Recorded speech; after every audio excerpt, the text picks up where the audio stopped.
Having looked in the course then at a number of tools and workflows available for the creation of good UV mapping, we're going to take a look at how we can now leverage all of that work and have a very flexible workflow at our fingertips for texturing our assets. In this particular version of the scene, we have a version of our chair mesh that has had a little extra care given to its UV layout. And so, if we come to the Unwrap modifier and open up the UV editor, you can see that all we have done is just rotate a few key UV clusters or islands, and then repack everything in order to squeeze as much resolution out of our final textures as possible.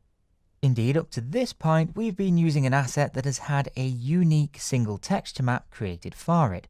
But what if we needed a little more flexibility in our texturing? Or were asked to change the fabric or wood types being used? Well, thankfully, we can easily reuse the UVW mapping work that we have already to do just that. In fact, there are, as you would expect, multiple ways to tackle this. For example, we could split the cushions out into a separate mesh with their own UV set, repack both sets of geometry, perhaps even assigning a 3ds Max material to each, and then export again. In this instance though, as we have only a single mesh to care for, all we really need to do is render out a single black and white mask image using our existing UV set, and we're good to go. If I press the M key to open up the material editor then, you can see that what we have is two 3ds Max standard materials applied, with each having a color node piped into their diffuse slots, one set to black and the other set to white. Each material also has self-illumination turned on and set to 100%. As the chair is just one mesh, the materials have been applied in element subobject mode to both the cushion and frame sections of the geometry. After closing up the material editor and selecting the mesh if it isn't already, let's press the 0 key to open up Max's Render to Texture dialog. And because we had already selected the mesh, it is already set as the target for our Render to Texture operation in the UI. Don't let the options found here scare you though, as we only need to use a few to get the mask that we want, with the first step being to make sure that the render is going to be using our carefully crafted UV mapping. And so, inside the Mapping Coordinates section, we need to ensure that the Use Existing Mapping Radial button is selected. Next, we need to add a render output channel via the Add button, and as we have already hooked up the color node to the diffuse input on the material, we will select diffuse from the list and add it in there. Finally, we can set a map size, which would usually be the same as our final texture, so 2K for our hero object. And then we can set the file destination by clicking the Browse button and navigating to the Textures folder. I have already rendered out a version of the mask, but if you want to go ahead and test the workflow, feel free to override the existing one, and then click Render. As we are done in 3ds Max now, let's jump over to Unreal. Making sure that we are inside the Static Mesh folder and with an Explorer window open to our Resources folder, we see that we have our improved armchair, and so let's click and drag that onto the content browser. Uncheck the Generate Light Mask UVs option, and then click the Import button.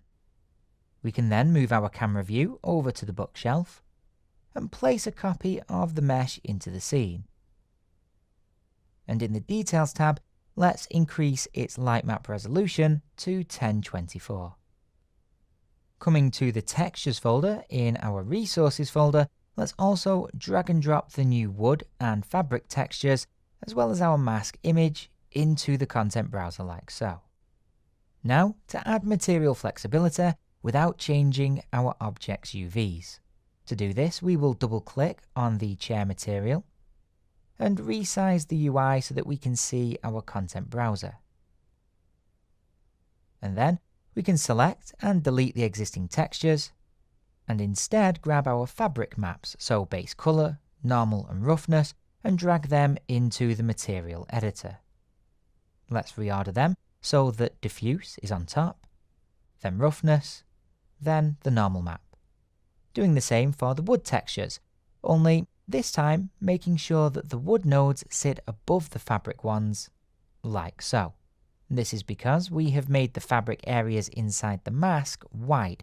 If they were black, then we would do things the other way round. Let's click and drag our mask into the material editor, and then, holding down the L key, click 3 times to create 3 LERP nodes.